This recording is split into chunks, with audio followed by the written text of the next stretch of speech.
Perkenalkan, saya Tiara Sampo, 190140115, mahasiswa Universitas Katolik de La Salle Manado, Fakultas Teknik Program Studi Sipil. Baik, pada saat ini saya akan mempresentasikan hasil yang saya dapat dalam materi pondasi sumuran. Apakah kita pernah mendengar tentang pondasi sumuran? Pondasi ini adalah salah satu jenis pondasi dalam sebuah konstruksi yang menentukan daya tahan sebuah bangunan. Pondasi sumuran memiliki sejumlah keuntungan yang tak bisa didapatkan dari pilihan pondasi lainnya. Kita masuk pada pengertian pondasi sumuran. Pondasi sumuran merupakan pondasi yang terbuat dari susunan pipa-pipa beton di dalam tanah yang membentuk seperti sumur. Pipa-pipa beton itu kemudian dicor menggunakan bahan beton dan batu belah sebagai pengisinya. Pondasi sumuran ini umumnya diaplikasikan apabila lapisan tanah dasar berada cukup dalam. Pondasi ini juga merupakan jenis pondasi dalam yang menjadi peralihan antara pondasi dangkal dan tiang yang kerap dipilih sebagai dasar konstruksi tanah keras. Bahan baku pembuatan pondasi sumuran adalah beton pracetak atau beton bertulang yang berbentuk pipa silinder.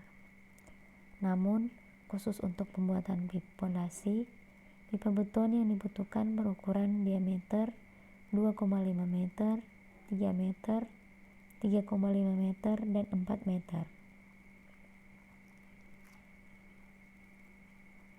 Faktor yang menentukan pondasi sumuran dikatakan baik. Pertama, daya dukung pondasi harus lebih besar daripada beban.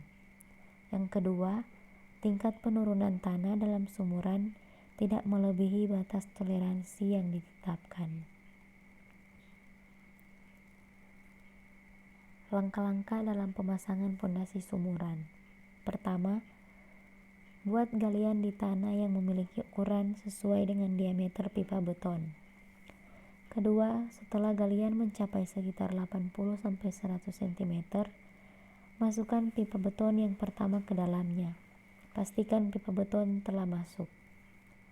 Ketiga, lanjutkan kembali penggalian di tempat yang direncanakan sebagai pondasi tersebut hingga mencapai lapisan tanah yang keras. Biasanya berada di kedalaman sekitar 2-3 meter. Keempat, masukkan pipa beton yang kedua tepat di atas pipa beton pertama. Setelah itu, susun pipa-pipa beton terangkai dengan kuat. Tambal celah-celahnya menggunakan adukan semen dan pasir. Kelima, agar susunan pipa beton terangkai dengan kuat, tambal celah-celahnya menggunakan adukan semen dan pasir. Keenam, selanjutnya buat adukan pengisi pondasi sumuran yang terdiri dari semen, pasir, kerikil, dan air. Campur secara merata sebelum digunakan. Ketujuh, masukkan batu kali ke dalam sumuran terlebih dahulu hingga mencapai ketinggian 50 cm. Lalu tuangkan adukan beton di atasnya. Lakukan ini hingga seluruh volume sumuran terisi penuh dengan batu kali dan adukan beton. Kedelapan, setelah selesai, di bagian atas pondasi sumuran ini sudah dapat bisa membuat bangunan. Kelebihan dari pondasi sumuran. Yang pertama, hemat biaya pembangunan. Biaya pembuatan pondasi sumuran relatif lebih murah kalau dibandingkan pondasi yang lainnya. Pondasi ini memiliki struktur yang sangat sederhana. Tidak banyak material-material yang perlu dibeli untuk membuat pondasi ini. Biaya paling besar dibutuhkan untuk pengadaan bahan-bahan pengisi sumuran yakni beton, batu belah. Apabila di sekitar lokasi proyek persediaan bahan bangunan ini melimpah, maka biaya pembangunannya bisa menjadi sangat murah. Kedua, pembuatannya tidak memerlukan alat berat. Salah satu kelebihan pondasi sumuran yaitu proses pembuatannya yang sama sekali tidak butuh alat berat.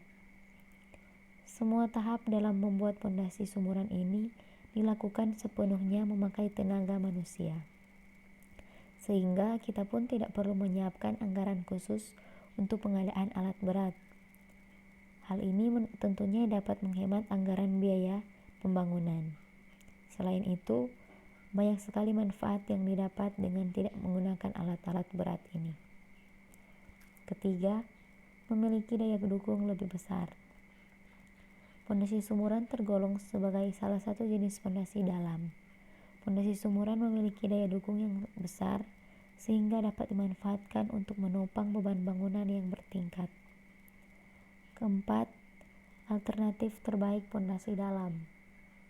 Pondasi ini dapat digunakan sebagai alternatif pondasi dalam jenis tiang dan dangkal yang lebih efektif untuk kontur tanah yang memiliki permukaan kasar.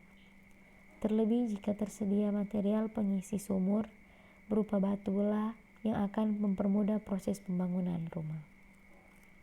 Sementara itu, kekurangan-kekurangan pondasi sumuran yaitu pertama, pondasi penggalian masih dilakukan dengan cara manual, sehingga dibutuhkan tenaga kerja yang tidak sedikit dalam melaksanakan proyek ini.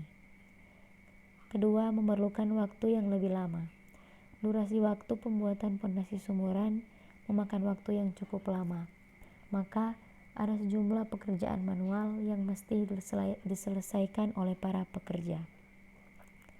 Ketiga, boros bahan material.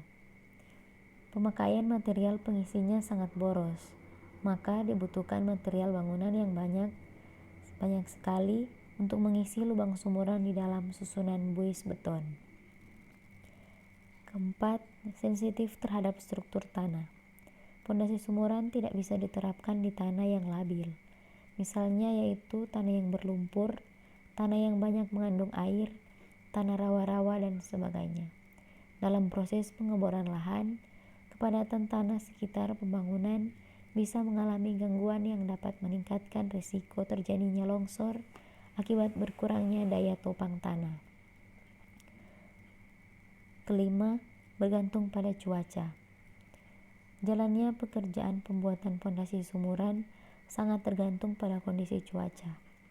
Apabila kondisi cuaca sedang buruk atau turun hujan, pekerjaan tidak mungkin diteruskan, karena bila lapisan tanah yang cenderung melunak dan menyebabkan kesulitan penggalian. Ini adalah beberapa contoh gambar pondasi sumuran.